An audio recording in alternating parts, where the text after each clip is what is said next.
क्या आप सोच सकते हैं कि अपनी ही माँ अपनी बेटी की सबसे बड़ी दुश्मन बन जाए? एक मासूम लड़की का विश्वास, उसकी इज्जत और जान तक सब कुछ उसी के अपने घर में शर्मसार हो जाए। यह कहानी है नफरत, धोखे और विश्वासघात की, जिसे सुनकर आपका दिल दहल जाएगा। इस वीडियो को अंत तक जरूर देखें, क्योंकि यह सिर्फ एक हत्या की कहानी नहीं, बल्कि उस भरोसे की मौत है जो हर बेटी अपनी माँ पर करती है। वीडियो शुरू करने से पहले आप वीडियो को लाइक और सौरभ की स्टोरी चैनल को सब्सक्राइब जरूर कर लें। इस कहानी की शुरुआत होती है हरियाणा के कैथल से। यह घटना 19 मई 2025 की है। हरियाणा के कैथल में रहने वाली एक महिला सुबह करीब 8 बजे अपनी 19 साल की बेटी के साथ घर से निकलती है।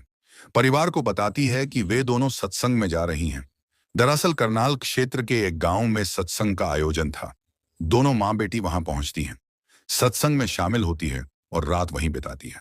अगले दिन 20 मई 2025 की सुबह करीब 9:30 के आसपास वो महिला अपनी बेटी के साथ सड़क से पैदल ही लौट रही थी।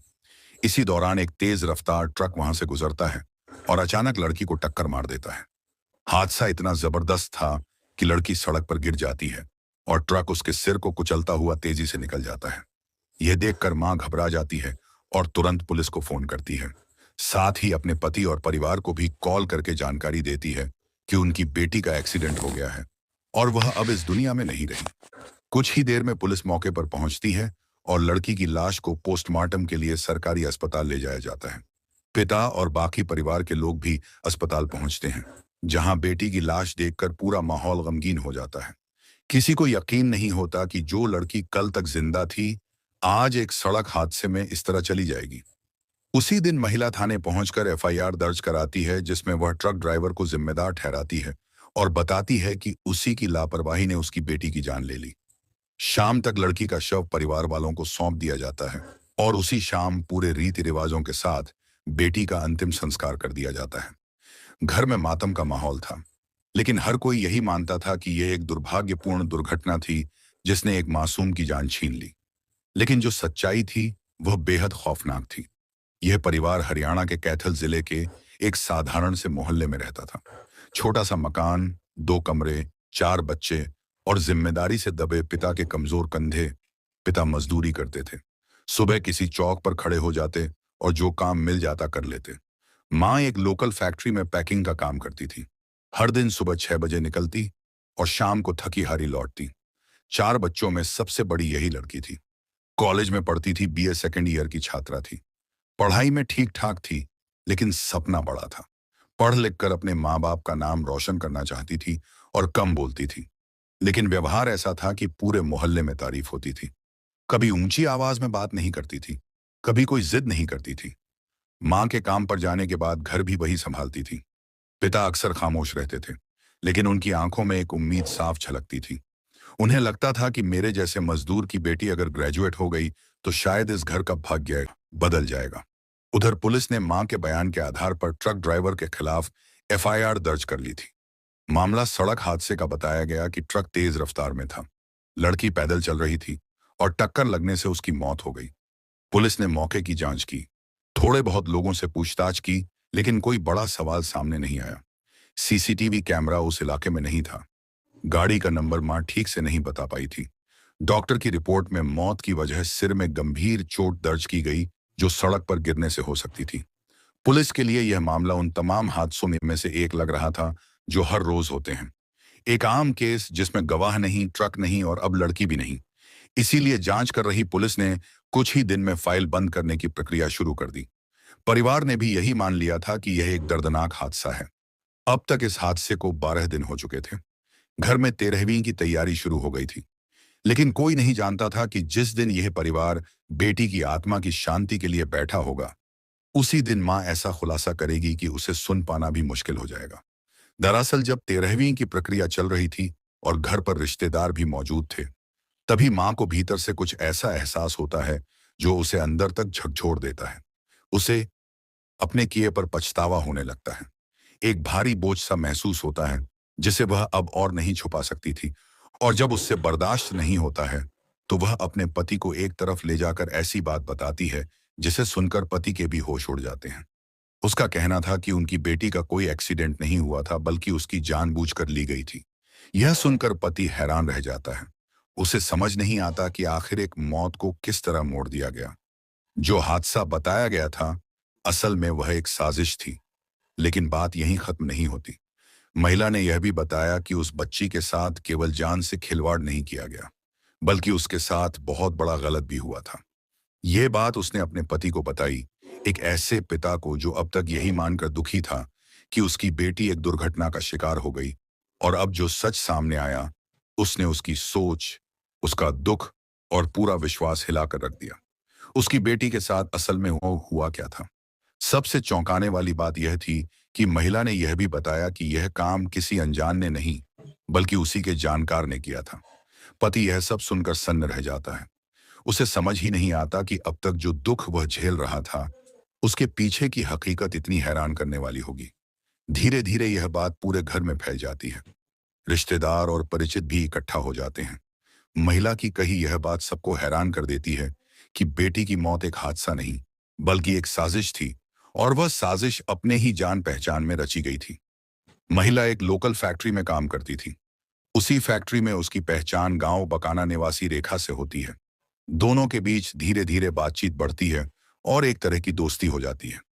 इसी दौरान रेखा महिला की मुलाकात एक व्यक्ति से कराती है जो कैथल का रहने वाला था। उसका नाम था लाडी। पहले कुछ औपचारिक बातचीत होती है, फिर बातचीत धीरे धीरे निजी दायरे में पहुंचने लगती है।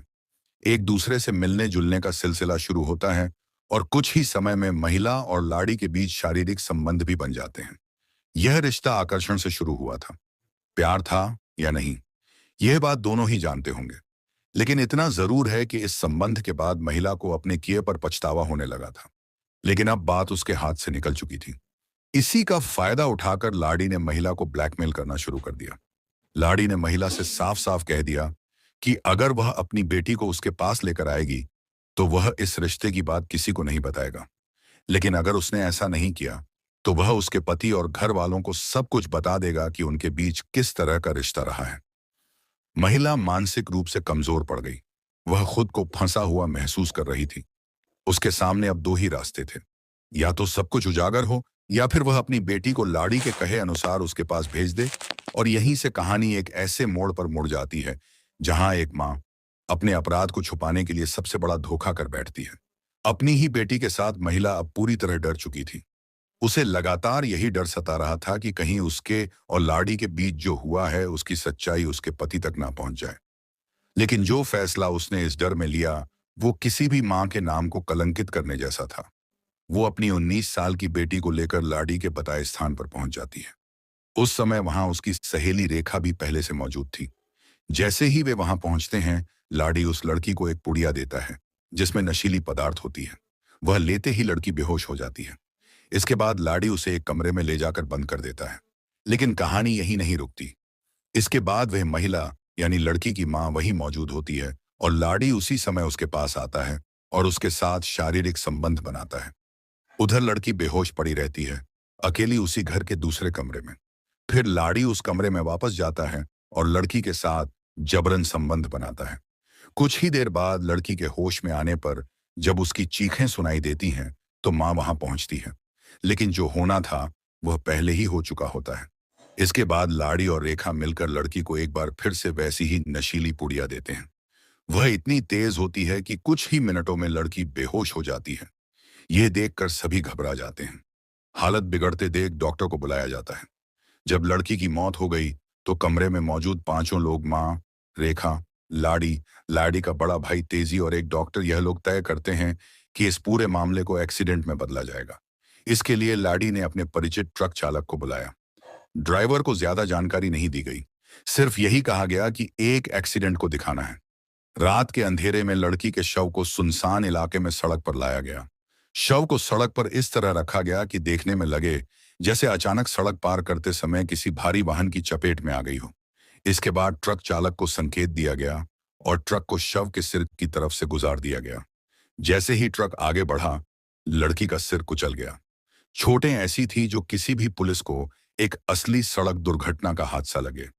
इसके तुरंत बाद महिला ने खुद पुलिस को कॉल किया और बताया कि सत्संग से लौटते समय एक ट्रक की टक्कर से उसकी बेटी की मौत हो गई। पुलिस मौके पर पहुंची, शव को देखा और मां की आंखों से बहते आंसुओं और टूटे हुए स्वर में दिए बयान को गवाही मानकर घटना को सड़क दुर्घटना माना गया। एफआईआर अज्ञात ट्रक चालक के खिलाफ दर्ज कर दी गई। पुलिस ने शव को पोस्टमार्टम के लिए भिजवाया, लेकिन शुरुआती जांच में यही माना गया कि यह एक रोड एक्सीडेंट था, जहां मां खुद मौके पर मौजूद थी और बयान दे चुकी थी। पुलिस ने इस पूरे मामले में शामिल सभी आरोपियों को गिरफ्तार कर लिया है। लाडी, उसका बड़ा भाई रंजीत, ट्रक ड्राइवर मीतू और डॉक्टर राजेश, इन सभी को साक्ष्य और गवाही के आधार पर पकड़ा गया। इससे पहले लड़की की मां और उसकी सहेली रेखा को भी हिरासत में लिया जा चुका था। सभी आरोपियों को जेल भेज दिया गया और सभी पर हत्या, साजिश, साक्ष्य मिटाने और यौन अपराध से जुड़ी गंभीर धाराएं लगाई गई हैं। इस पूरी घटना की सबसे कड़वी और शर्मनाक बात यही नहीं थी कि एक मां ने अपनी बेटी को ऐसी दलदल में धकेल दिया, बल्कि उससे भी ज्यादा शर्मनाक वो था जो जांच और जिम्मेदारी संभालने वाले लोगों ने अपनाया। जिस बच्ची को नशीला पदार्थ दिया गया, जिसके शरीर पर गलत इरादों की छाप थी, उसका पोस्टमार्टम किया गया, लेकिन उसमें ना तो जहर का जिक्र था, ना ही उस दर्दनाक अपराध का कोई स्पष्ट उल्लेख। इस बच्ची के साथ जो हुआ वह तो राक्षसी हरकत थी, लेकिन उससे भी बड़ी चिंता की बात यह है कि जब उसे नशीली दवा दी गई, जब उसका शारीरिक शोषण हुआ, जब उसकी जान ली गई, तब पोस्टमार्टम करने वालों ने क्या देखा? क्या उन्हें कुछ दिखाई नहीं दिया, या फिर उन्हें दिखाने की जरूरत ही महसूस नहीं हुई? रिपोर्ट में सब कुछ ऐसे पेश कर दिया गया जैसे यह एक मामूली एक्सीडेंट हो। क्या यही जिम्मेदारी दी जाती है उन लोगों को जो सिस्टम का हिस्सा है? क्या इंसाफ का रास्ता इतना अंधा और लाचार हो चुका है? और सोचिए, अगर उस औरत को पछतावा ना हुआ होता, अगर वह मां खुद सच्चाई ना उगलती, शायद उस मासूम बच्ची को कभी इंसाफ ही नहीं मिल पाता। अब आप ही बताइए, क्या यह मामला सिर्फ उस मां की गलती है, या फिर उन डॉक्टरों और अफसरों की भी जो अपनी आंखें मूंदे बैठे रहे? क्या हम सिर्फ अपराधियों को पकड़ने तक ही संतुष्ट हो जाएं, या फिर उन जिम्मेदार लोगों से भी सवाल करें जो अपराध को छुपाने में अनजाने में ही सही हिस्सेदार बन जाते हैं? दोस्तों, इस घटना को सुनाने का उद्देश्य किसी का दिल दुखाना नहीं है, किसी को परेशान करना नहीं, बल्कि आपको जागरूक करना है, आपको सचेत करना है। दोस्तों, इस पूरी घटना के बारे में आपकी क्या राय है? कमेंट बॉक्स में जरूर बताएं। और अगर हमारी मेहनत पसंद आई हो तो इस वीडियो को लाइक करते हुए शेयर भी करें। अगर आपने अब तक चैनल को सब्सक्राइब नहीं किया है तो हमारे सौरभ की स्टोरी चैनल को सब्सक्राइब कर लीजिए। धन्यवाद।